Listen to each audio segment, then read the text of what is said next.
नमस्कार, मैं हूं श्वेता सिंह। 2020 ने जाते जाते पूरी दुनिया को एक खुशखबरी दी, वैक्सीन आ गई। लेकिन एक बार फिर दुनिया दहशत में है, क्योंकि पहले इंग्लैंड, फिर दक्षिण अफ्रीका और नाइजीरिया से कोरोना के नए स्ट्रेन्स की खबर आ रही है, जो कोरोना के पहले स्वरूप से ज्यादा संक्रामक बताए जा रहे हैं। लेकिन इससे भी संक्रामक है वो विवाद जो वैक्सीन को लेकर उठ खड़ा हुआ है। दिक्कत यह है कि कोरोना के लिए तो वैक्सीन वैज्ञानिकों ने रिकॉर्ड समय में तैयार कर लिया, लेकिन अफवाह के लिए वैक्सीन कैसे तैयार होगी? नए साल से चंद कदम पहले कोरोना के नए नए रूप दुनिया को डरा रहे हैं। ये वाला वायरस, इसका जो जेनेटिक मटेरियल जो था, ये इन्होंने क्लस्टर में देखना शुरू किया, लंदन और साउथ कैंट में, और ये फैलता गया। इंग्लैंड में जो वैज्ञानिक कह रहे हैं कि इसकी ट्रांसमिसिबिलिटी ज़्यादा है, इसका आर नंबर बढ़ गया है, कि जो कि एक व्यक्ति दूसरे व्यक्ति को जाने में इसकी प्रोबेबिलिटी बढ़ गई है। कोरोना के नए रूप पर भारत में चिंतन।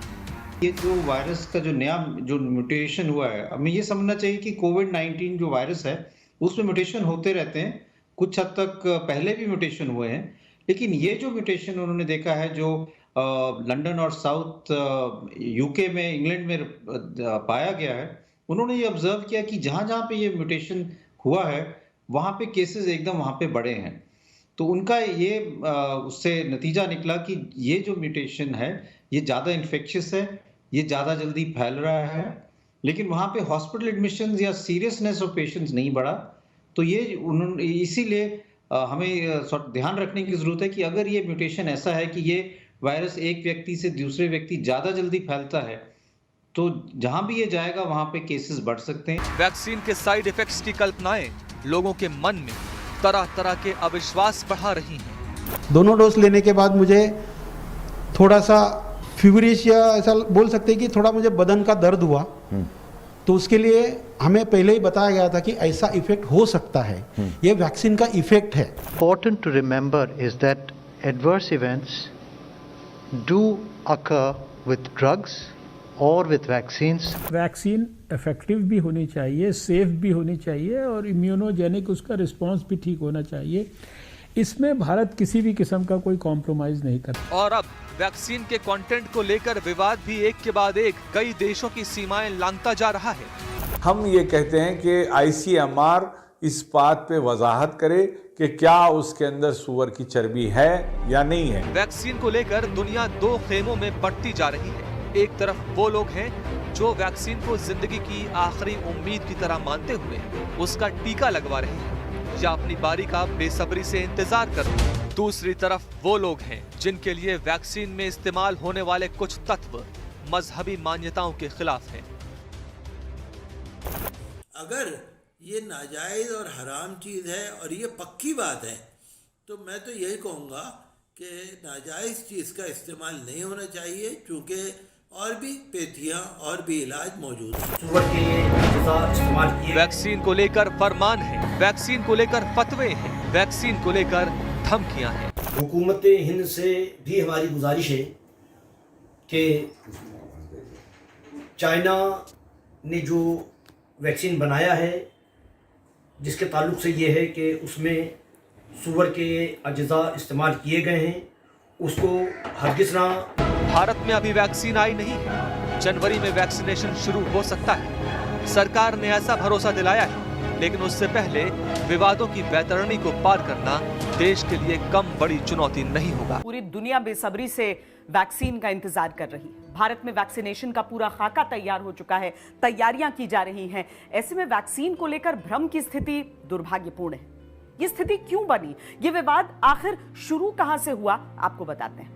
ये कोरोना वैक्सीन में अगर कोरोना वैक्सीन सुअर की चर्बी से इस्तेमाल हो रहा या ऐसा बनाया जा रहा, तो जरूरी है कि ये मुसलमानों के नुक्ते नजर से, इस्लाम के नुक्ते नजर से ये गलत है और सही नहीं है।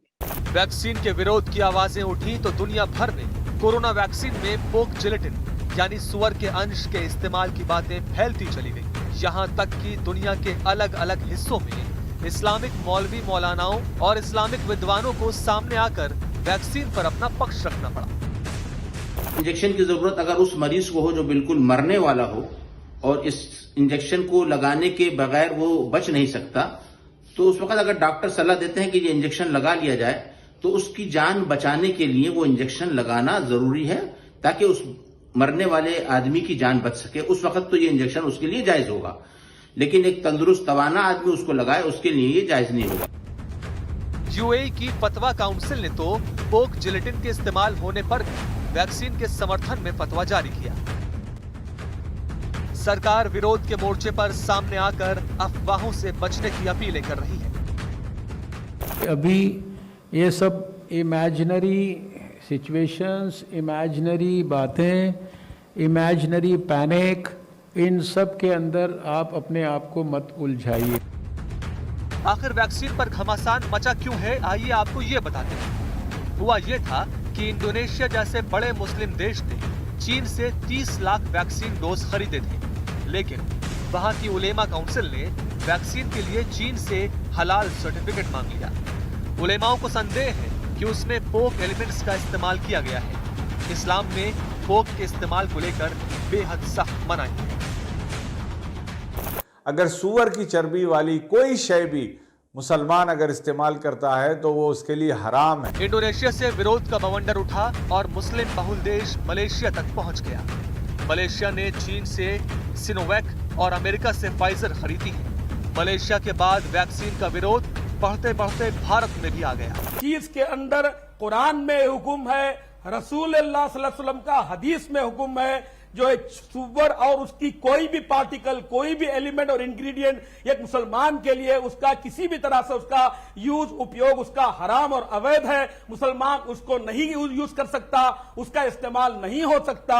लिहाजा ये सिर्फ इंडोनेशिया की बात नहीं है, बल्कि यूरोप के अंदर भी जहां पर बाकायदा शरिया काउंसिल्स और स्कॉलर्स की जो बाकायदा कमेटीज बनी हुई हैं, वो वहां के मुसलमानों को गाइड करेंगे।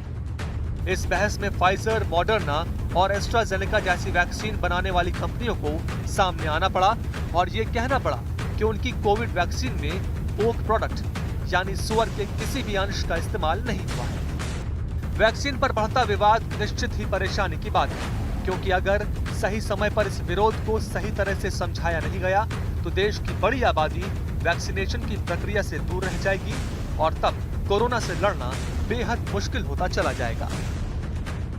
इन सब कार्यों में जो भी लोग बाधा बने उनके खिलाफ कार्रवाई होना चाहिए, क्योंकि जनहित का काम है ये। सरकारें जो भी काम करती हैं वो पूरे अपने राज्य या देश के लोगों के लिए, उनके उत्थान के लिए काम करती हैं। अगर कोई वैक्सीन आ रही है और सरकार उस वैक्सीन को लेकर आ रही है, उसमें तमाम विशेषज्ञ बैठते हैं जो स्वास्थ्य सेवाओं से जुड़े होते हैं, फिर उसमें परीक्षण होता है, तब ये चीज बनकर आती है। और अगर इस तरह से कोई भी व्यक्ति इस तरह की चीज पर प्रश्न लगाता है या गुमराह करने का काम करता है तो उसके खिलाफ कार्रवाई होना चाहिए। जिलेटिन फ्री वैक्सीन बनाने की कोशिशें पहले भी हो चुकी हैं, लेकिन इस समय जितनी जल्दी वैक्सीन की जरूरत है उसके चलते लोगों का जान बचाना ज्यादा जरूरी है, क्योंकि कोरोना रोज अपनी शक्ल बदल रहा है। उसके नए नए स्ट्रेन्स पहले से ज्यादा घातक होते जा रहे हैं। वैक्सीन पर विवाद का जवाब वैज्ञानिक और विशेषज्ञ अपने अपने तरीके से दे रहे हैं, लेकिन ये पहली बार नहीं है। बीमारियों से लड़ने वाले टीकों के विरोध का लंबा इतिहास रहा है और मानवता को इसकी कीमत चुकानी। विरोध का किस्सा लगभग 200 साल पहले से शुरू कर 1778 में ब्रिटेन में एक किताब छपी, an inquiry into the cow pox. Doctor Edward Jenner ने इसे लिखा था। इस किताब में काउ पॉक्स यानी चेचक से निपटने वाले टीके का जिक्र था। 18वीं सदी में यूरोपीय सभ्यता चेचक से बुरी तरह प्रभावित थी। हर साल लाखों लोग मर जाते थे। लाखों लोग या तो अंधे हो जाते थे या उनका चेहरा दागों की वजह से बिगड़ जाता था। एडवर्ड जेनर ने पहला टीका दिया था, लेकिन उनका इतना विरोध हुआ कि उनकी मूर्ति तक को लंदन के ट्रफेलगर स्क्वायर से हटानी पड़ गई। धार्मिक प्रतिनिधियों ने उनकी खोज का बहिष्कार ईश्वरीय व्यवस्था में दखल बताकर किया था। पोलियो का उदाहरण हम सबके सामने। 1988 में पोलियो उन्मूलन कार्यक्रम पूरी दुनिया में शुरू हुआ था और 2009 आते आते ये सिर्फ पाकिस्तान, अफगानिस्तान, नाइजीरिया और भारत में रह गया। इन चारों देशों में इस्लामिक मान्यताओं के आधार पर पोलियो टीके का विरोध किया गया। तालिबान ने बाकायदा फतवा जारी करके पोलियो कार्यक्रम में लगे लोगों की हत्या की और इसे अमेरिका की साजिश से जोड़ा। भारत में पोलियो ड्रॉप कर्मचारियों पर हमले हुए। नतीजा ये हुआ कि जो पोलियो केस भारत में 2005 में सिर्फ 66 रह गए थे, वो 2006 में 325। सबसे चौंकाने वाली बात यह थी कि पोलियो वायरस से संक्रमित लोगों में से 70% मुस्लिम थे। उनकी आबादी शेष भारत के लिहाज से कम होने पर भी संक्रमण की ये उछाल दुनिया भर के विशेषज्ञों को हैरान कर गई थी। 1995 में वर्ल्ड हेल्थ ऑर्गेनाइजेशन ने मुस्लिम देशों के प्रतिनिधियों के साथ एक सम्मेलन करके दवाइयों में प्रयोग होने वाले एलिमेंट्स को लेकर आश्वस्त किया, लेकिन 2013 में इन्फ्लुएंजा के खिलाफ वैक्सीनेशन को स्कॉटलैंड में बहुत बड़े विरोध का सामना करना पड़ा। तब भी पोक जिलेटिन का इस्तेमाल ही विरोध की मुख्य वजह बना था। कोरोना की वैक्सीन से पहले वैक्सीन विरोध का सबसे ताजा उदाहरण 2018 का है। मीजल्स और रूबेला से लड़ने वाली वैक्सीन को लेकर इंडोनेशिया की उलेमा काउंसिल ने इस्लाम के लिए अनुचित घोषित कर दिया। तब भी वजह जिलेटिन का इस्तेमाल ही था। मजहबी संगठन और नेता बच्चों को टीका न लगवाने के लिए कहने लगे। इस विरोध का असर ये हुआ कि मीजल्स और रूबेला के मामले इंडोनेशिया में इतनी तेजी से बढ़े कि वो दुनिया का तीसरा देश बन गया। मामले बढ़ने पर उलेमा काउंसिल ने फतवा वापस लिया, लेकिन तब तक वायरस न जाने कितनी जिंदगियों पर घातक प्रहार कर चुका था। मलेशिया और पाकिस्तान में पोलियो के टीके के लिए पुलिस का डर तक दिखाना पड़ा। ये जरूरी है कि संक्रमण का चक्र टूटे और उसके लिए जरूरी है कि आबादी के उतने हिस्से को वैक्सीन दी जाए जो संक्रमण चक्र तोड़ने के लिए जरूरी है। इसीलिए जानकारी होनी आवश्यक है। आपको बताते हैं कि जिस जेलेटिन को लेकर इतना हो हल्ला मचा है वो आखिर क्या होता है और जेलेटिन का इस्तेमाल ऐसी दवाइयों के लिए, वैक्सीन्स के लिए क्यों जरूरी हो। जेलेटिन एक रंगहीन और गंधहीन जेली जैसा प्रोटीन होता है जो पिग स्किन, काऊ स्कल की इनर लेयर, मवेशियों की हड्डियों या मछली की स्किन से लिया जाता है। गर्म पानी में ये घुल जाता है और ठंडा होने पर जेली जैसा हो जाता है। वैक्सीन निर्माण से भी ज्यादा जरूरी होता है उसे संरक्षित रख पाना, खासकर तब जब उसे कई दिन रखना हो या दूर दराज के इलाकों तक पहुंचाना। ऐसी स्थिति में जेलेटिन का इस्तेमाल स्टेबलाइजर की तरह किया जाता है। पोक जेलेटिन इसके लिए सबसे ज्यादा कारगर सिद्ध होता है। जेलेटिन के इसी इस्तेमाल को लेकर वैक्सीन का विरोध अब भी हो रहा है और पहले भी होता रहा है। जेलेटिन की जगह स्टार्च, गोंद या पैक्टिन को भी विकल्प की तरह इस्तेमाल किया जा सकता है, लेकिन एक तो इसकी उपलब्धता बहुत कम है और दूसरा ये बहुत महंगा पड़ेगा। यही वजह है कि जेलेटिन का इस्तेमाल दुनिया भर में दवाइयों को संरक्षित रखने में किया जाता है। रुक रहे हैं ब्रेक के लिए। ब्रेक के बाद आपको कोरोना के उस नए रूप के बारे में बताएंगे और साथ ही ये भी बताएंगे कि क्या मौजूदा वैक्सीन उस रूप से भी लड़ने में सक्षम है। देखते रहिए। इस्लाम में ऐसी चीजों का इस्तेमाल करना हराम है। सुअर के मांस से बनी हो चाहे गधे के मांस से बनी वैक्सीन, सेहत और सलामती के लिए है वैक्सीन। जल्द से जल्द वैक्सीन दुनिया की पहली जरूरत है, क्योंकि जिस तरह इसके नए स्ट्रेन्स संक्रमण की रफ्तार बढ़ाते चले जा रहे हैं वो बहुत चिंताजनक है। अगर जल्द ही वैक्सीनेशन शुरू नहीं हुआ तो बढ़ते संक्रमण के साथ मौतों की दर भी बढ़ेगी और तब दुनिया बहुत मुश्किल में घिर सकती है। लेकिन वैक्सीन जैसे जैसे करीब आ रही है उसकी विश्वसनीयता को लेकर भी सवाल खड़े हो रहे हैं। वैक्सीन पर कितने सवाल? क्या वैक्सीन पूरी तरह सुरक्षित है? क्या कोरोना के नए रूप पर यह कारगर है? क्या वैक्सीन बच्चों को बचा पाने में सक्षम है? कोरोना से ठीक लोगों को दोबारा कोरोना होने से बचाएगी वैक्सीन? वैक्सीन में जेलेटिन के इस्तेमाल को लेकर विवाद है, तो वैक्सीन के इस्तेमाल को लेकर झिझक, भ्रांतियां और डर भी लोगों में कम नहीं है और वैक्सीन के सामने कई सवाल हैं। अमेरिका में किए गए एक सर्वे के नतीजे बताते हैं कि वहां सिर्फ 50% लोग ऐसे हैं जो अपनी मर्जी से वैक्सीन लगवाने के लिए तैयार हैं, यानी आधी आबादी को वैक्सीन पर भरोसा ही नहीं। ब्राजील के राष्ट्रपति ने तो सार्वजनिक मंच से वैक्सीन का मजाक बनाकर उसे ठहाकों में ही उड़ा दिया और वैक्सीन लगवाने से साफ इनकार कर दिया।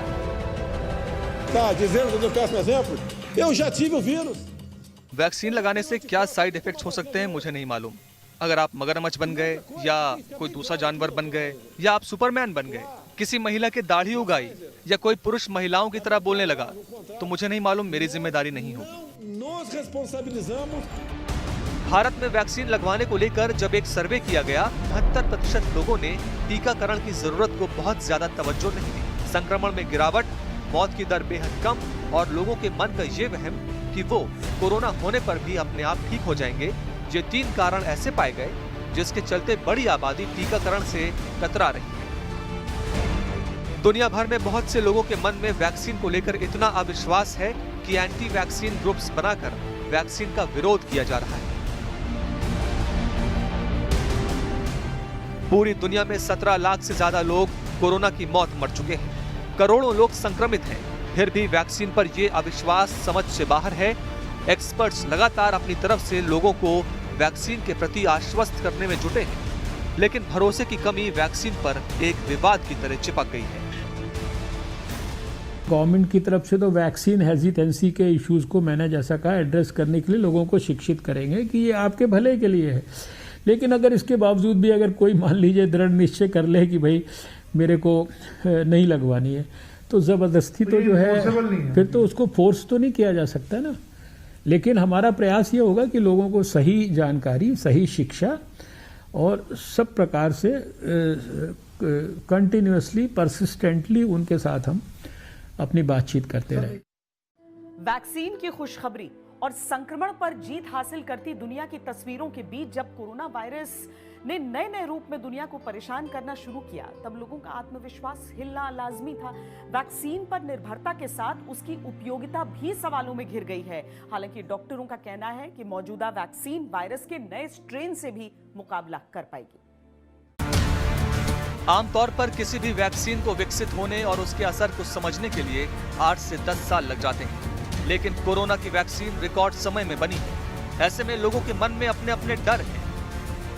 इससे डरने की कोई जरूरत नहीं है, मगर इंडिया में अलग किस्म की वैक्सीन भी बन रही है। मैंने आपका एक ऐड देखा कोवैक्सीन का, जो भारत बायोटेक बना रही है। वो तो पुराना स्टाइल वैक्सीन है जिसमें आप वायरस को लेके उसको एटेन्यूएट करके दे रहे हैं। तो वो तो ऐसी वैक्सीन है जो हम सब ले चुके हैं, जैसे MMR की, रूबेला की, मम्स की, मीजल्स की जो वैक्सीन है, बिल्कुल वैसी है कि आपने वायरस को लिया, उसको एकदम वीक करके दे दिया और उसके खिलाफ जो एंटीबॉडीज बनी है, जो आपके जिस्म की वॉर हुई है उसके खिलाफ, वो तो बिल्कुल नॉर्मल टाइप वैक्सीन, वो तो चलनी चाहिए बिल्कुल।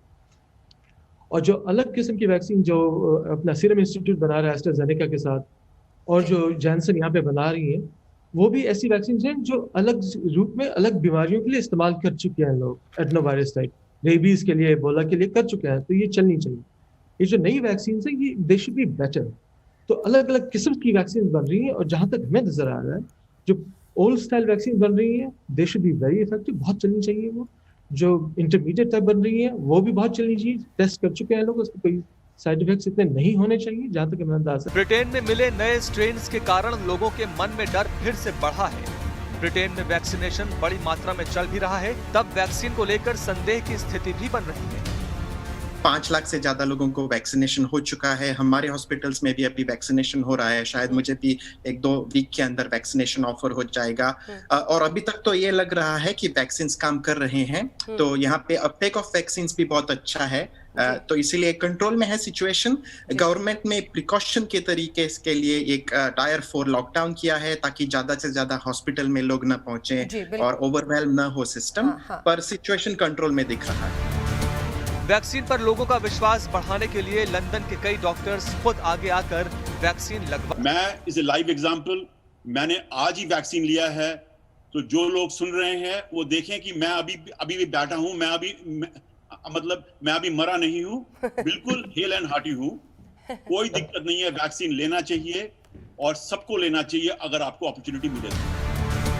वैज्ञानिक भी नए वैक्सीन के प्रोसेस के बारे में लोगों को जागरूक कर रहे हैं। तो वैक्सीन जो भी बनती हैं, हम अपनी इम्यून सिस्टम को इस तरह से तैयार करते हैं कि वो सारे, क्योंकि हम टारगेट कर रहे हैं स्पाइक प्रोटीन को, जो अपने रिसेप्टर पर बाइंड करके वो फर्स्ट एंट्री पॉइंट है ह्यूमन सेल में। हम सारे स्पाइक प्रोटीन के अगेंस्ट एंटीबॉडीज तैयार करने की कोशिश करते हैं। इस म्यूटेशन से और वो जो एंटीबॉडीज जो बनेगी सिस्टम से, वो आपके टिप ऑफ पर बाइंड करेंगे। एक सवाल लोगों के मन में ये भी है कि जिन लोगों को कोरोना हो चुका है, क्या वायरस का नया स्ट्रेन दोबारा उनको संक्रमित कर सकता है? और ऐसे में क्या वैक्सीन कारगर होगी? अब ये सोचें कि अगर जैसे ये वायरस है, अब ये जो आपको जो पिंक नजर आ रहा है, पहले हमारी जो दवाइयां बनाई गई थी वो इनके खिलाफ बनाई गई थी, जो पिंक चीजें हैं। अब जो वायरस बदल के आई है, तो अब आपको ये नजर आ रहा है, मगर जो दवाई बनाई गई है वो दोनों को पहचान पा रही है। तो ये ख्याल ये है कि लक्षण नहीं बदलेंगे, बीमारी बुरी नहीं होगी, मगर आसानी से ट्रांसफर होगी, यानी कि लोगों को आसानी से बीमारी होगी। अब इसके ये पलट ये है कि अगर ज्यादा लोगों को ये बीमारी लगे तो मॉर्टेलिटी यानी कि मरने के चांसेस ज्यादा हैं। तो ये एक बड़ी परेशानी की बात है। तो जो भी सेफगार्ड्स लगाए गए कि आप मास्क पहने, आप घर में रहें और उससे ज़रा सा डिस्टेंस रखें, ये अगर आप पाबंदी से फॉलो करेंगे तो उसका यही बेनिफिट होगा जो पहली बीमारी से था। म्यूटेशन आया है उसके अगेंस्ट ये इफेक्टिव होगी कि नहीं, अंदाजा तो अभी साइंटिस्ट का यही है कि शायद क्योंकि ये म्यूटेशन होते रहे हैं और जैसे जिक्र हुआ कि साउथ अफ्रीका में भी हुआ था, 501 ये स्पेन में भी हुआ था, सो उनके बावजूद जो टेस्ट हुए हैं वो लगता है कि ये इफेक्टिव होगी, पर इसका पक्का पता नहीं है। तो जब तक ये क्वेश्चन आंसर नहीं हो 100%, हमें ध्यान रखना है, और मैं उस पर आ रहा हूं आपके पास, कि इसको इमरजेंसी परमिशन मिली है फॉर क्लिनिकल यूज। अब जब तक काफी लोगों को नहीं लग जाती जो नॉर्मली किया जाता है रिलीज से पहले, पर अब बिकॉज इमरजेंसी आई हुई है और काफी बुजुर्ग लोगों को और फ्रंटलाइन वर्कर्स को इफेक्ट हुआ है और उनकी डेथ भी हुई है, उनको बचाने के लिए ये वैक्सीन को इमरजेंसी स्टेटस दिया गया। अब जब 1 या 2 मिलियन लोगों को लग जाएगी और हमें ये जाहिर हो जाएगा कि क्या साइड इफेक्ट्स हैं और क्या इफेक्टिवनेस है, और इससे सबसे बड़ी बात जो हम एफिकेसी की तो पता लग गया, बट इसकी इफेक्टिवनेस मतलब लॉन्जेविटी कितनी होगी इसकी इम्यूनिटी की, जब तक ये सब जाहिर होने में टाइम लगेगा। ब्रिटेन से भारत लौटे लोगों में एक महिला नए स्ट्रेन से संक्रमित पाई गई है, जिसको लेकर लोगों के मन में ये डर भी बैठ गया है कि क्या भारत में इसका बुरा असर पड़ेगा। अब देखिएगा, बाई एयर यूके से आए और दूसरी फ्लाइट पकड़ के गए, तो फ्लाइट का तो सारा एरिया उन्हीं के हाथ में है और सिक्योरिटी सिस्टम जो भी है वहाँ का, तो पॉजिटिव आने के बाद मुझे लगता है उनको मूव तो नहीं करना चाहिए। पंजाब के 2 शहरों लुधियाना और भगत सिंह नगर की 5-5 जगहों को सरकार ने वैक्सीन लगाने से पहले रिहर्सल के तौर पर चुना है, और अच्छी खबर यह है कि 28 और 29 दिसंबर को ये ड्राई रन कर लिया जाएगा। भारत में वैक्सीनेशन जनवरी 2021 में शुरू होने के संकेत मिले हैं, लेकिन वैक्सीन को लेकर जिस तरह लोगों के मन में शंकाएं बढ़ती जा रही हैं, उनका निदान जल्दी और सार्थक रूप से जरूरी है। मरीजों का इलाज करेंगे डॉक्टर, और विवादों का इलाज करना होगा सामाजिक और धार्मिक संगठनों को भी, क्योंकि सरकार अपनी तरफ से तैयारियां कर रही है और जो अलग अलग राज्य हैं वहां पर किस तरीके से वैक्सीन का वितरण होगा उसका पूरा प्लान तैयार है। वैक्सीन का इंतजार किसी ऐसे उत्सव की तरह हो रहा है जिसके बाद कोरोना का दर्द काफी हद तक कम हो जाने की उम्मीद है। देश के कोने कोने में राज्य स्तरों पर जोरों शोरों से वैक्सीनेशन की प्रक्रिया को आगे बढ़ाया जा रहा है। पहले से ज्यादा रखना पड़ेगा, जरा सी चूक भारी पड़ सकती है। हमारी इस खास पेशकश में इतना ही। देश और दुनिया की बाकी खबरों के लिए आप देखते रहिए आज तक। नमस्कार, मैं हूं अंजना ओम कश्यप। हमें उम्मीद है ये वीडियो आपको पसंद आया होगा। लेटेस्ट खबरों के लिए यूं ही देखते रहिए आज तक, और इस वीडियो के पसंद आने पर लाइक, शेयर एंड सब्सक्राइब करना ना भूलें।